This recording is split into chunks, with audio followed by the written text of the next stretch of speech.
আসসালামু আলাইকুম। বাংলাদেশের প্রথম সারির টেলিভিশন এবং নিউজ মিডিয়াতে সরকারি হোমিওপ্যাথিক মেডিকেল কলেজ এবং হাসপাতাল ও সরকারি ইউনানি আয়ুর্বেদিক মেডিকেল কলেজ এবং হাসপাতালের সংবাদ পরিবেশন করা হয়। সেখানে অল্প খরচে অনেক জটিল ও কঠিন রোগের চিকিৎসা করা হয়। অন্যদিকে বাংলাদেশের অ্যালোপ্যাথিক মেডিকেল কলেজ হাসপাতালগুলোতে অনেক জটিল রোগের চিকিৎসা করতে হিমশিম খেতে হচ্ছে এবং অনেক ব্যয়বহুল চিকিৎসা হওয়ার কারণে অল্প আয়ের সাধারণ মানুষ চিকিৎসা নিতে পারছে না।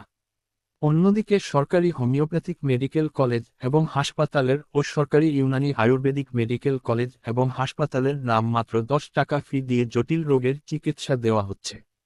আর একটি লক্ষণীয় বিষয়, এইসব হাসপাতালের চিকিৎসা নিলে বিনামূল্যে ঔষধ সরবরাহ করা হয়, যেখানে অ্যালোপ্যাথিক চিকিৎসার জন্য আমাদের হাজার হাজার টাকার ঔষধ কিনতে হচ্ছে এবং ব্যয়বহুল চিকিৎসার জন্য অল্প আয়ের সাধারণ মানুষ চিকিৎসা থেকে বঞ্চিত হচ্ছেন।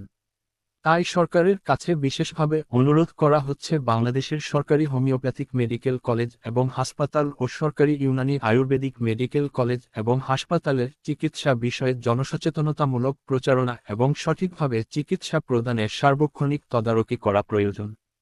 তাহলে অ্যালোপ্যাথিক চিকিৎসার উপর চাপ কমবে এবং দেশের অল্প আয়ের সাধারণ মানুষের দোরগোড়ায় অল্প খরচে চিকিৎসা সেবা পৌঁছানো সম্ভব হবে।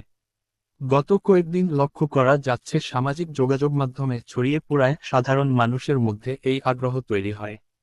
টেলিভিশন বিভিন্ন গণমাধ্যমে প্রচারের ফলে সাধারণ মানুষের মাঝে বিকল্প ও সাশ্রয়ী এই চিকিৎসা পদ্ধতির প্রতি আস্থা ও আগ্রহ তৈরি হয়েছে। এই আস্থা ও আগ্রহ ধরে রাখতে সরকারের সংশ্লিষ্টদের প্রয়োজনীয় ব্যবস্থা গ্রহণের জন্য অনুরোধ করা হইল। আসসালামু আলাইকুম।